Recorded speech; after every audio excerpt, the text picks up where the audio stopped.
The world of entrepreneurship is painted in a rosy colored glow.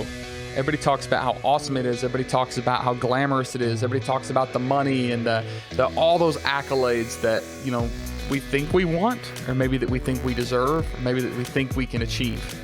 The truth is, entrepreneurship is awesome, but it's wrought with perils. It's wrought with heartaches and headaches and stress and miserable failures, which become lessons and education to create those great successes.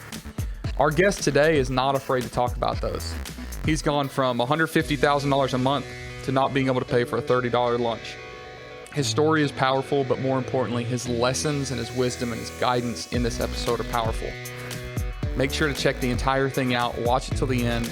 You're not going to miss this on this episode of AM/PM Podcast.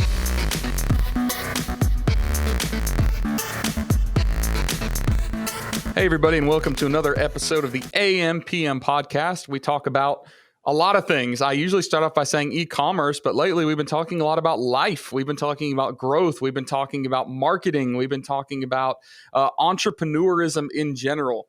And today's guest, we have Nick Cavuoto, not to be confused with Caputo, as I recently figured out, getting a little sidetracked there on a Netflix series.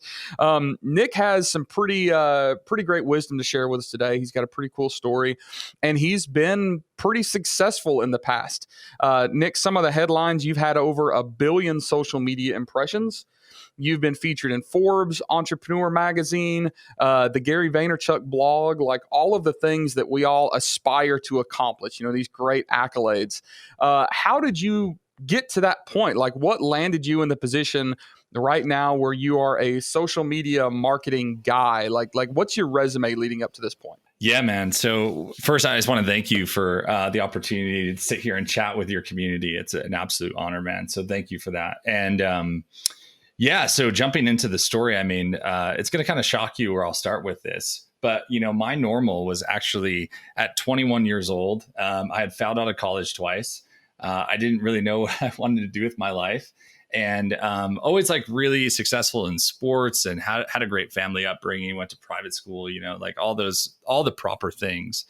But I was really lost in the journey of what I wanted to spend my time doing and what I wanted to really, what difference I wanted to make in the world. And so the first kind of explosion that hit where I had an opportunity to really excel was that, after not completing college and figuring out what the next step was, I said, you know what, why don't I just serve humanity?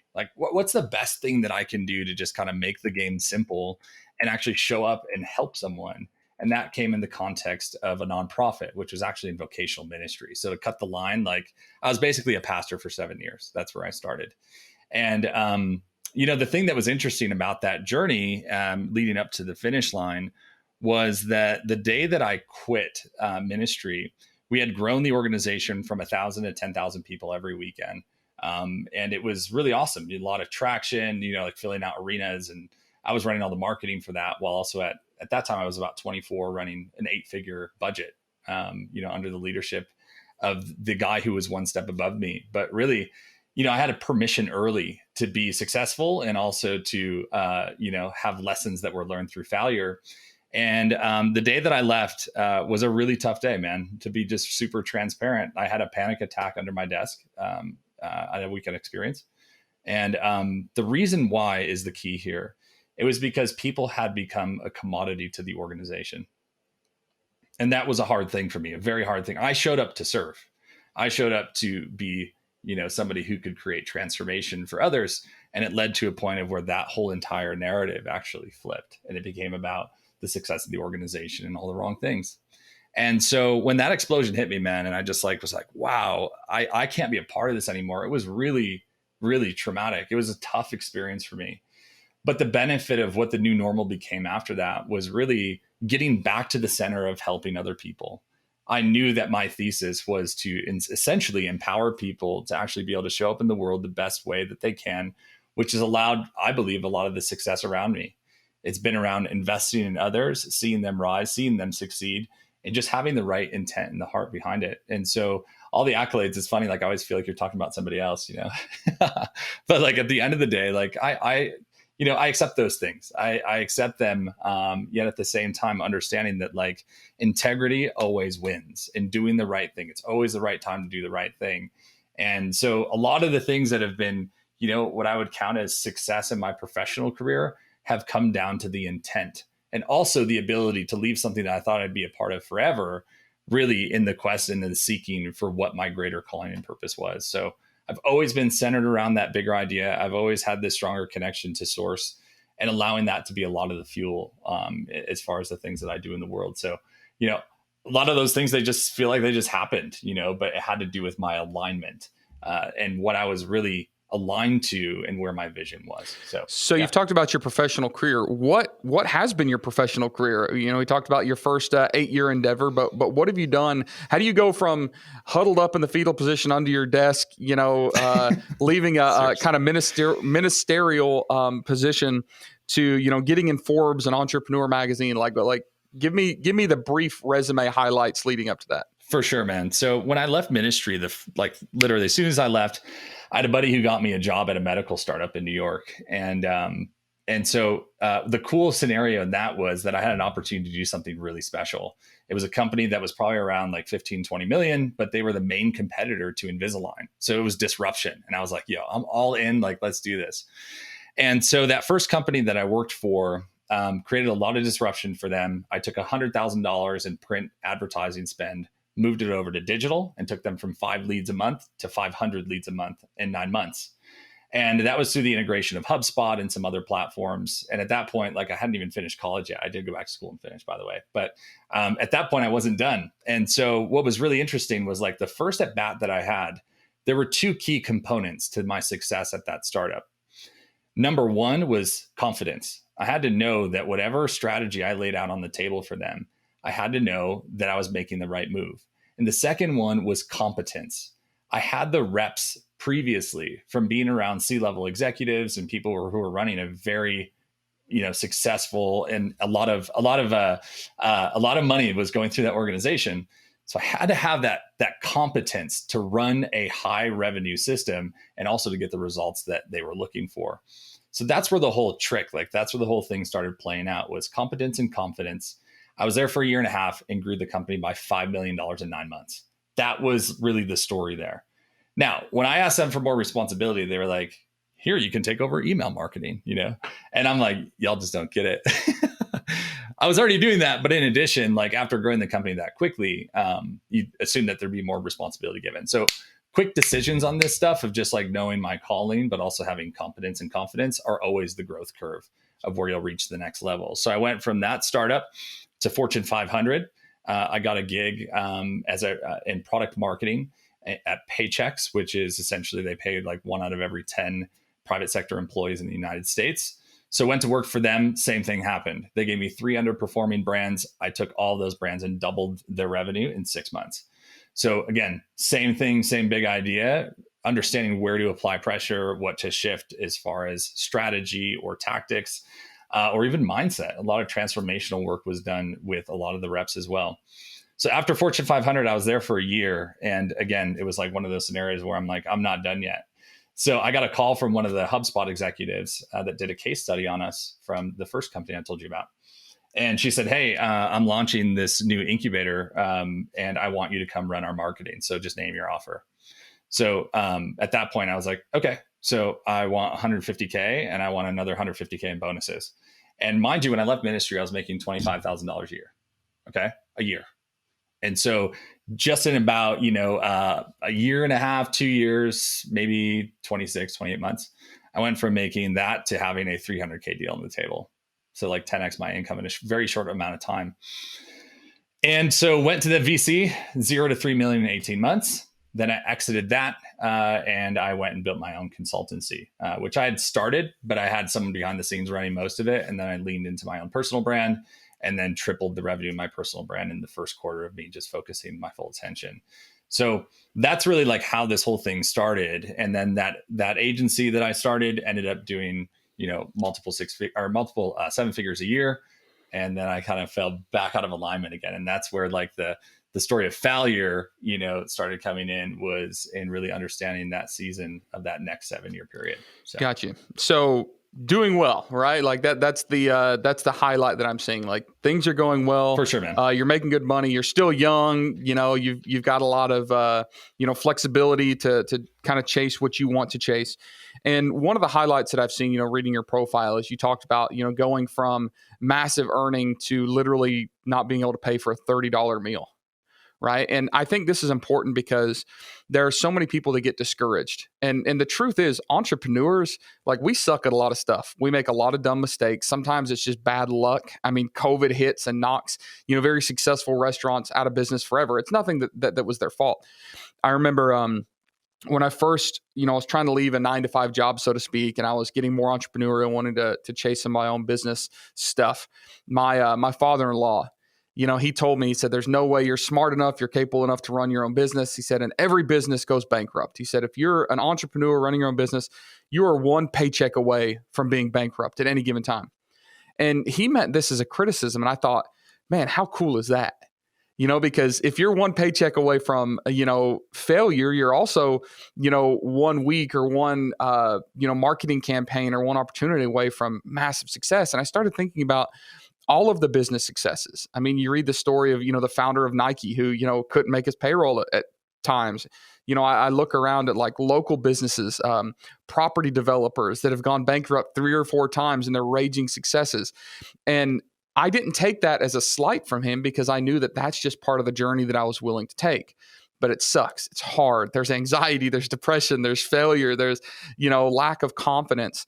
And I think that hearing, your story of how you've gone through that is important because everybody that's listening to this, whether they have or they will, in pursuing a business opportunity or business journey, entrepreneurial journey, are going to find those failures. Now, it may not mean that they'll run into a situation they can't pay for a meal or they go bankrupt, but that there are things that don't work. We're not 100% successes all the time. So tell us about how you dropped into that pit. Like how did that happen? What led up to that, and then how did you crawl back out of that seemingly despair feeling? Yeah, man. There's 2 principles here that are really, really important. The first one is that success isn't singular; it's sequential. And so like as you grow and you become more successful, like you have to understand that the journey is kind of like a wave that rises, and there's going to be peaks and valleys, and you've heard that before, but when you experience it, it has a whole different level of meaning and also truth to it.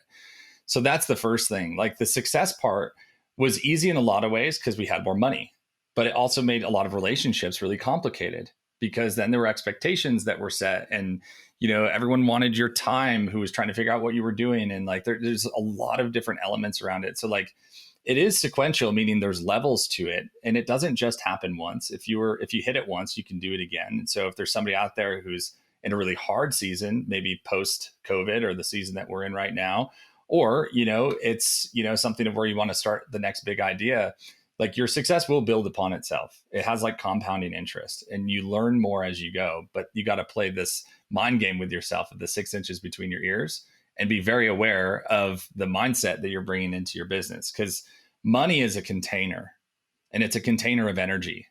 And so the transaction happens on a transformational level, or it's happening also on a very basic level of like, hey, I want to exchange X to Y, and I want to see how you can provide that transformation for me. And so it's a very interesting exchange. And so I just want to make sure that concept is held on to. And the second thing around success, that it's sequential, is that failure isn't final. And so I'm going to tell you guys that part of the story about failure and what I experienced. So after I built the agency, we went for about a 3-year run rate. My best friend at 25 years was the one who was helping me run it. He came in probably about a year and a half into the business. And I remember this was in 2018. We're getting through really the highest, revenue we ever had, almost hitting $200,000 a month in revenue.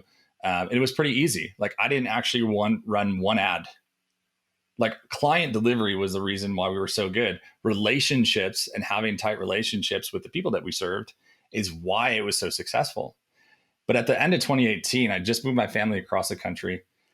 I was feeling like I knew something was shifting for me. I knew there was bigger questions that were coming up. It's kind of like when you solve all your money problems. I mean, I pay off my student loans in a month, like $70,000, $80,000, like instantaneous, just gone. right? So it's like when you have different levels of problems, it really makes you now start thinking at a different level.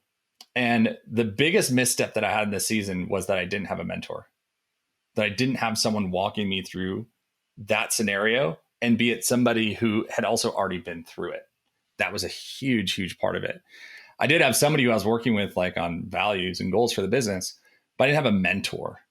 I had like somebody who is more systems and process oriented, and that just suffocates profit if you're not in the right mind space. So the end of September 2018, I hired 6 people. I hired a COO. I hired a bunch of media buyers, a bunch of creatives. And I basically was like, I'm done. Like, I'm going to back out. I'm going to go to founder mode. And like, I just want you guys to figure this out. I was at 100 hours a week. You know, my marriage was on the rocks, like kids' relationships. Like, I just felt like I missed them so much. I didn't see them the way that I needed to. We moved it from a, 6,000 square foot house in New York into a, 2,000 square foot townhouse in Denver. And that came with its own like challenges and stuff. So, life still goes on when you're having challenges in your business. Life still is going to happen. But what ended up happening was, had the crew, we went from about 200K a month. We probably dropped to about 120 over the next 6 months or so, but it was still, there was so much profit. It was totally fine. And then this is when everything started to shift. One of my media buyers and my buddy who started, well, didn't start with me, but about a year out. So he really ran with me for most of the time of the agency, decided to go do their own thing because they didn't like the COO. And so they both quit within 2 weeks of each other, the main guy for paid media.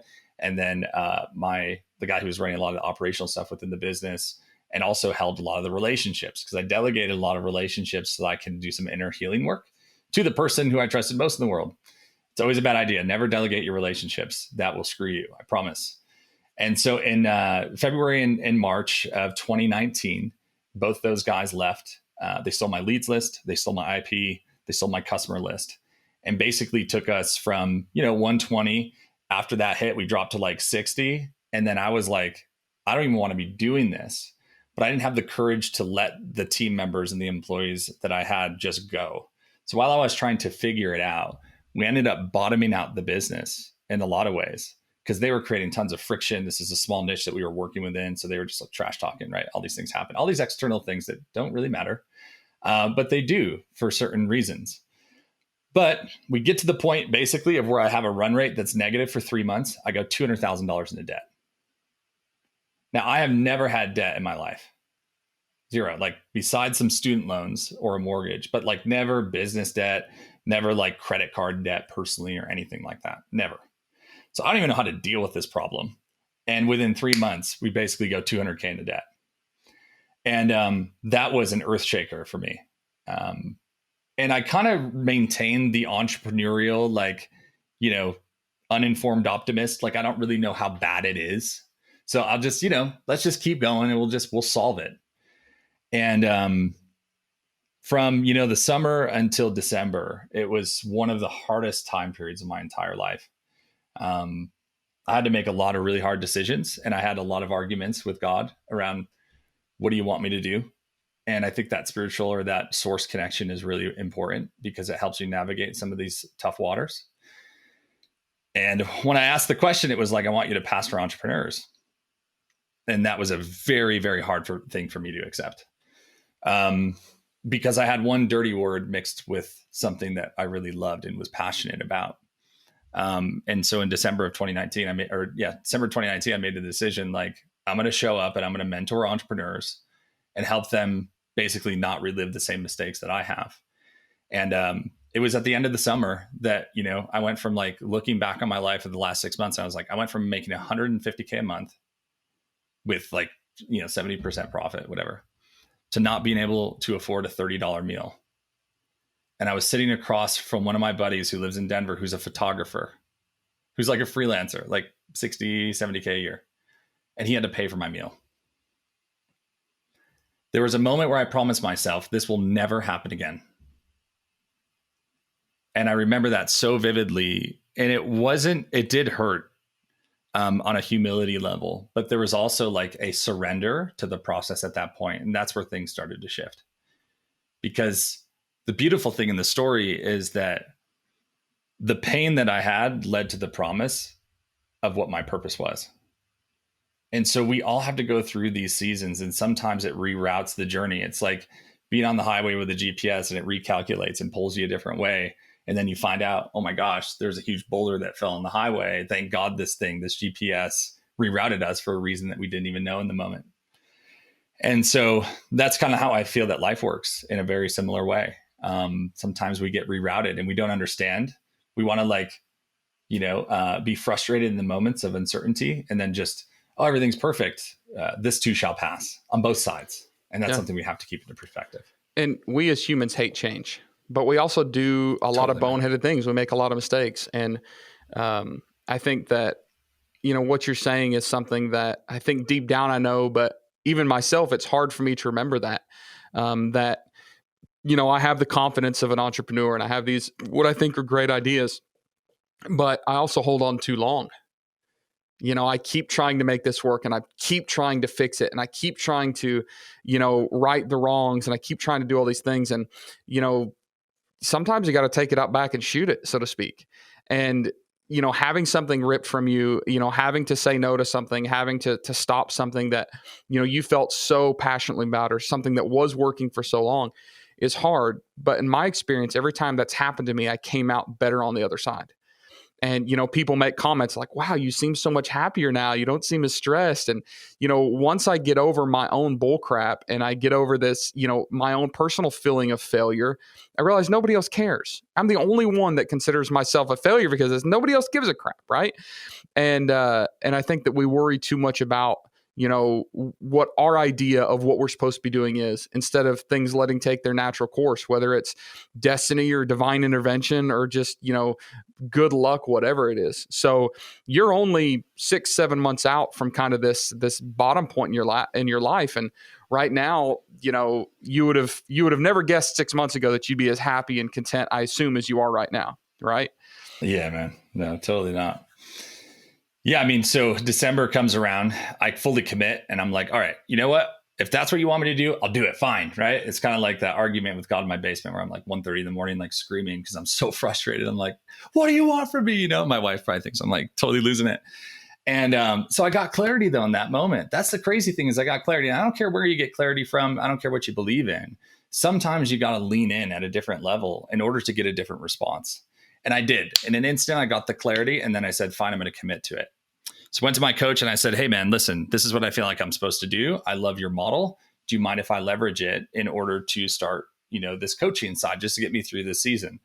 And he's like, sure. And at this point, I probably still had like $30K a month from the agency that we had, but that's a far shot from where we started at the beginning of the year. But it was enough to like still take care of home. There was still kind of a safety net there. And he's like, sure, just get 3 people.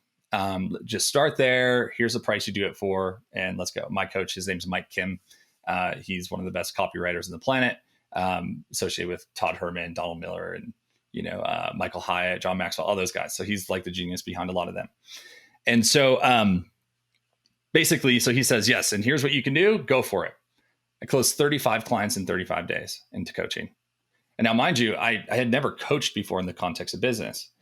I knew business really well, usually from the face plants, but like at the same time, like I just knew that there was something special about my ability to coach or mentor or whatever because of my past.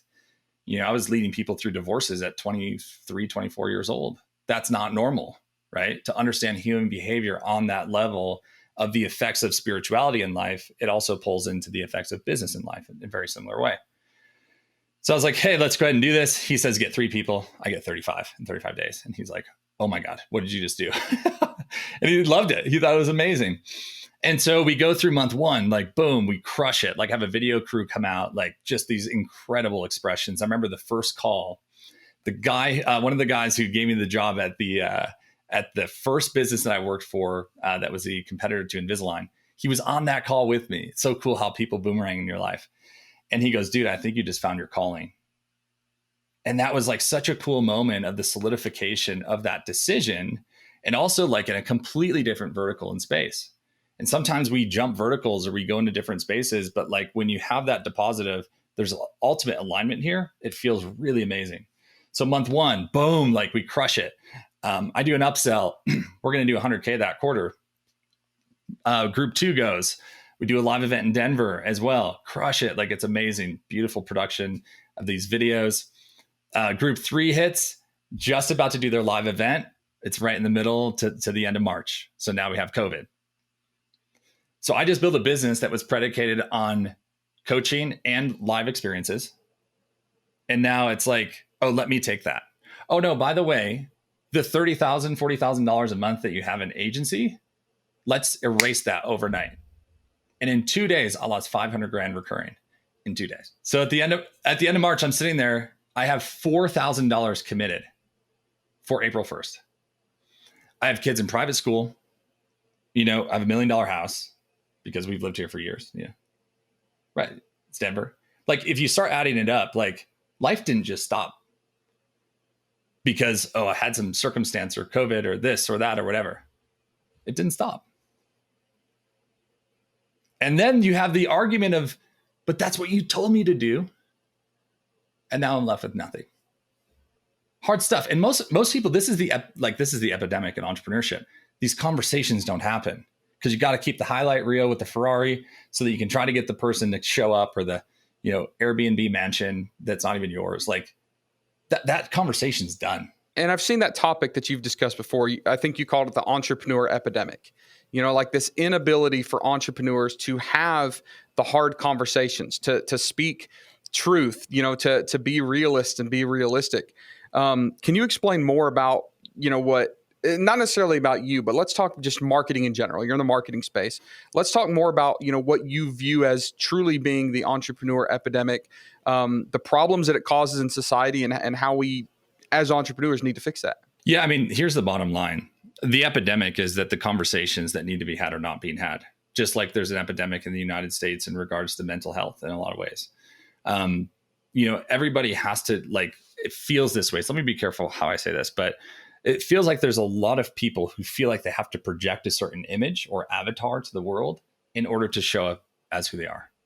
And it's just not true. I mean, one of my best friends who's in the internet marketing space he's been an entrepreneur for 20 years. He's like, I have felt like I can't be who I am because I have to project the image that I've created digitally. And that sucks. That is not a life worth living. Not that I'm suggesting that you end it, but I'm suggesting that you fix it. And that's a huge part of this story, man, is like that the stories of failure for me, going 150K to like not being able to afford a $30 meal. You think that's a fun story for me to tell? Like, that sucks. Like, it brings up a lot of stuff, but I know it's going to help somebody who feels like they're there right now. One of my best friends in the world is Marion Jones, like the Olympic runner from Sydney. Like, if you go back to that story, now she goes around the world telling her story, and it's about failure. And I remember asking her a question. I was like, Marion, like, this has got to be amazing. Like, for you to go and tell your story. She's like, you think it's amazing for me to travel the world and talk about my failure? And that's the mind of a champion. So I'm looking at it going like, man, these conversations have to be had, because it's either going to give someone tremendous hope to not throw in the towel on themselves, on their family, on the relationship, on their marriage, on their business, whatever it is. Or it's going to show them that the path is not easy, but it's worth it. Because my story didn't end at like $4,000 in April. Like, I probably wouldn't even be having this conversation if that was the case. But like, that's the thing, is there's swings that happen. And so there's an epidemic where we don't necessarily talk about spirituality. There's an epidemic where we don't talk about failure. There's an epidemic where we don't talk about just actually showing up as your authentic self digitally and actually giving a crap about the people that you serve. Like, it's important. The best marketing strategy ever is to care. If you truly, authentically give a crap, people will be able to see it, because we're wired to notice what's different. And most people do not show up in that way. That's part of what I'm charting out. I feel like people have a mandate. I feel like people have a significant level of a calling that they're supposed to objectively complete in the world. And so when I pack that punch, it really helps awaken what's deeper inside of you. Who cares if it creates an uproar? Who cares if it flips your current business? Because I promise you, on the opposite side of that is a promise. And that promise is so much more worth it than just projecting and just standing out in the world, like pretending you have to be someone who you're not. It takes a lot of courage For sure. And one thing that I'm learning in life is everybody's got some crap they deal with. Everybody, whether it's history, whether it's present, whether it's mistakes they've made, whether it's, bad luck they've had, like we've all got it. And I do feel like, especially in the world of social media, especially as it pertains to marketing, is everybody has to put on that face and they have to put on that tough, facade. And entrepreneurs are actually held to a different level. Like, because we see, the big success stories and the Mark Zuckerbergs and all these people and, the Jeff Bezoses of the world. And we implement this own standard on ourselves that's not appropriate. Like, it's not realistic. And we assume like we have to have that level of quote unquote success. But even those guys aren't talking about the miserable failures they had and the, debilitating, anxiety and, stress and all that stuff. And I think you're right. And I think that not only does it create a scenario in which we need to cover up our own shortfalls and cover up our own insecurities and cover up our own struggles, but it creates an unrealistic expectation of excellence. So the first time we launch a failed product, the first time we have a failed campaign, the first business that we have that fails, we throw in the towel and we assume, well, crap, I'm not cut out for this. I can't do it. Everybody else did it. Why can't I? I'm too stupid. I'm not educated enough. I don't have the support system that I need. Like, there is a reason why I can't do this. And I think that it's a massive fallacy that we fall under just because we're not being realistic, because the people that we're watching aren't being realistic. Yeah, it's that repetitive loop of the paradigm is to fit this box. But if you don't, then how do you compete? I flip that whole entire methodology on its head. When I coach people on the 7 steps to build a 7-figure personal brand, the first thing that I start with is story. It's the very first thing that I start with. I didn't get into like full story. My dad was a drug dealer till he was 30. That's what I grew up in. You see what I'm saying? Like, he had to go re-engineer the way that he lived life and find a greater purpose and find a connection to source that would pull him out of those things. It's all he knew as an 8th grade education. Like, so when people start telling their story, it creates context to their failure and it creates context to their success. And so my thing, like, I go real and raw is better than authentic. So I teach people how to get in front. Content creates relationships. Relationships build trust, and trust drives revenue. That's the coaching process that we go through. And it's like, okay, so how do I go connect with my audience in a greater way? My first thing is like, tell a personal story that's vulnerable, that creates transparency between you and your audience. So like the minute that you lead with that punch, okay, now you're breaking down all the invisible walls. And here's the crazy thing. Your community responds in a way that you've never seen them respond before. And the second thing is, it frees you. Because we all have these skeletons in our closets. We're like, well, I don't want to tell that story. I don't want to do that thing. Why are we diffusing the way that human behavior suggests that we connect with other people? If you walk into a bar and you see a girl that's attractive and you're like, hey, I'm going to walk up and nice shoes, wanna, like, how many times does that work for somebody? 1 out of 100, 1 of 1,000, like, what are the chances of success in that? And also, how are you energetically showing up in the world? It has a like net failure, lose situation. Yet typically when we meet someone, we try to find common ground. We try to find an area where we can actually connect with them on a basis that's human and not just what can I get or give into this relationship. And that's the problem, is like when we show up in the world, trying to project, trying to show an image that's not true, trying to whatever, what you're doing is you're setting yourself up for failure, because it is they want something from you relationship, and they become energy vampires, and they literally will suck the life out of you. And that's what happened in my agency. It wasn't centered on purpose. It was centered on profit. And what did I get? Energy vampires, people who just wanted to take, employees who wanted to take. We had, clients who just wanted to take. They felt like it was the next big shiny thing. And it was the absolute biggest misstep that I ever made as a business owner. But lesson learned. And so now I show up in the world very differently. Man, that's powerful stuff. I feel like you're preaching to the choir today. Like, you're telling me stuff that I need to be reminded of consistently. And I appreciate that. So the truth is, you've had ups and downs, and another truth is you're going to have other downs. Like, that's just the nature of life. It's the nature of business. It's the nature of being a human. Those ups and downs are going to continue to happen. But one of the most important tools that we have, according to you, to handle the downs, especially, are relationships, right? So relationships can be used, in the low times, but relationships can also be used to create more good times, right? So the term I know you use is relationships are rocket fuel. Can you explain that a little bit and just kind of stress the importance of relationships? Yeah, man. So the whole idea on relationships or rocket ships, where it came from was that I was actually sitting in San Diego at a meetup with my mastermind. And it was right after I had closed those 35 clients in 35 days. And I was sitting there with my coach, and I was like pretty emotional in that moment. And I just said, like, he was like, kind of, so what's your recap on the weekend? And I was like, I don't know, man, relationships are rocket ships.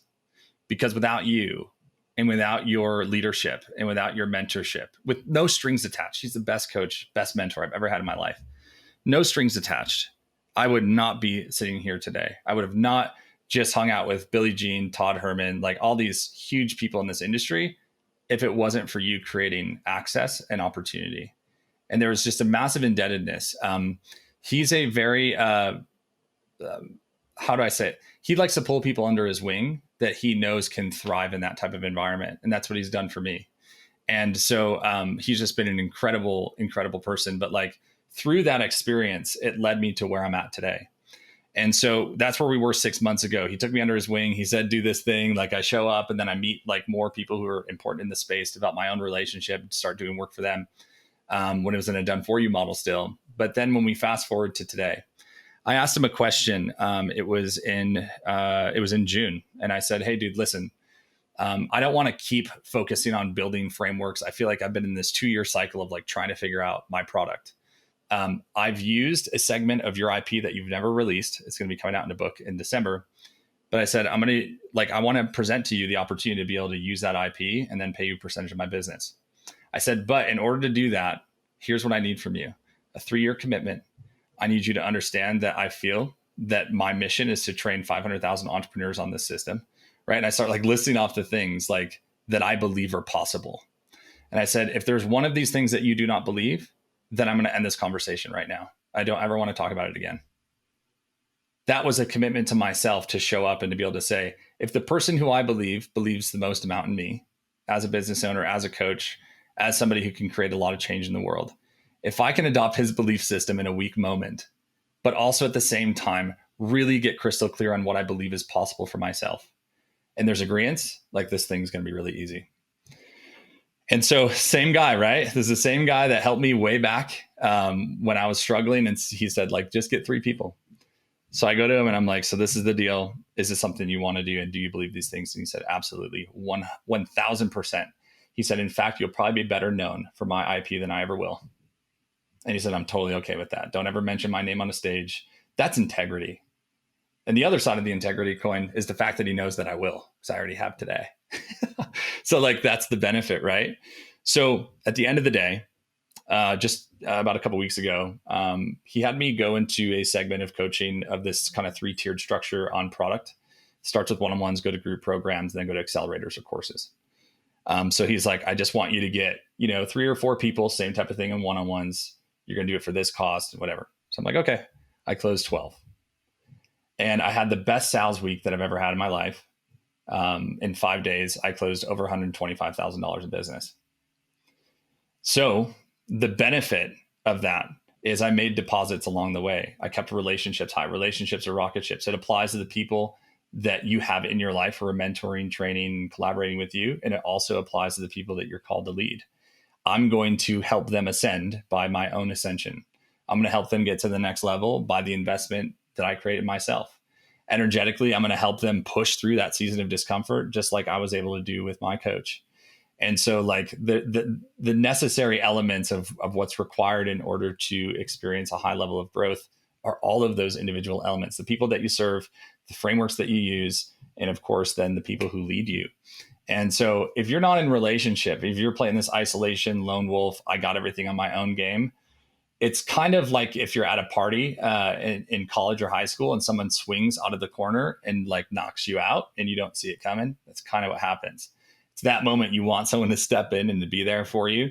and to whether you have 100 people behind you or you just have one dedicated person who's there to help you in that moment, it's something to just be very aware of. So the people around you, that's where your whole diamond field is. Like, you have all of these amazing relationships. If you've invested in relationships and been vulnerable and are willing and able to ask for help. But that's the whole concept on relationships or rocket ships. The people around you will take you where you want to go.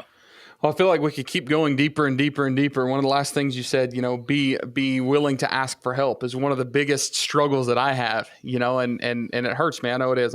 We don't have time to dive in that deep, but maybe on another episode we can get into that. So I'll tell you, one of the biggest takeaways I've come from here, and I appreciate you, jumping on here, being willing to share your story, share your advice, share your wisdom.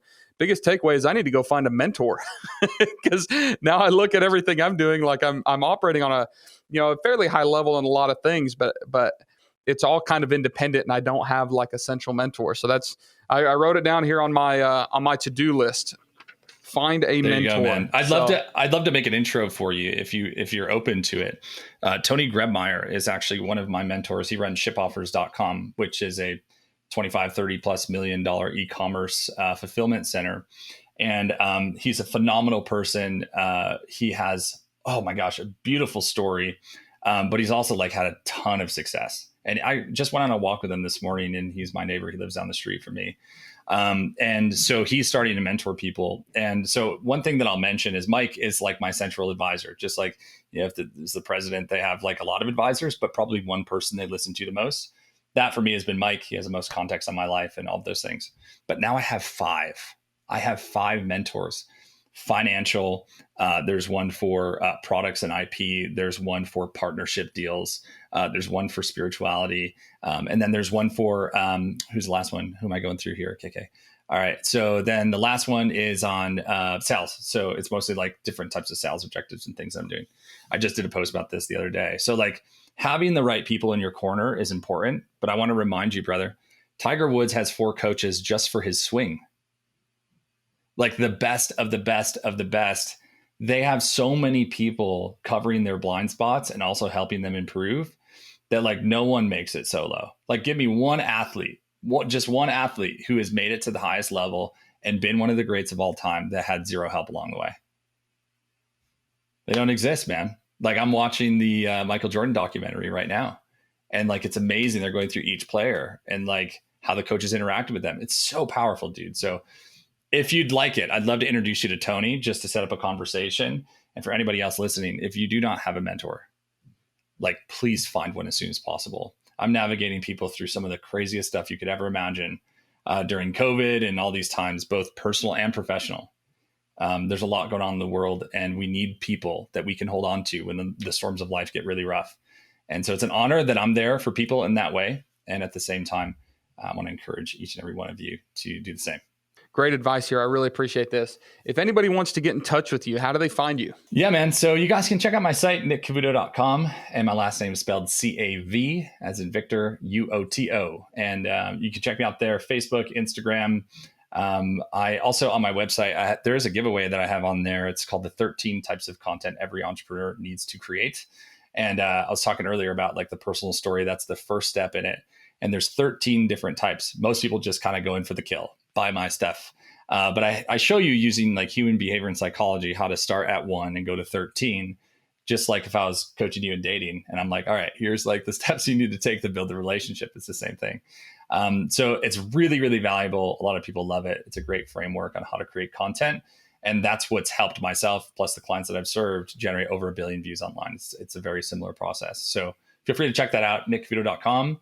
And otherwise just send me a DM online, and more than happy to connect with anybody who's out there. So it'd be cool. An absolute honor. And those of you that are watching on YouTube, we've got all those links and all those different tags and everything in the show notes. Check that out. For those of you listening to just the audio podcast, you don't have that luxury. You'll have to memorize it and go check it out. Nick, thank you so much for being on. All you listeners, we appreciate you listening. Make sure to leave a review, thumbs up this thing, whatever you have access to, depending on whatever platform you are, so that it gets shared more. We would appreciate that. Nick, thanks again. We'll see you guys on the next episode of AMPM.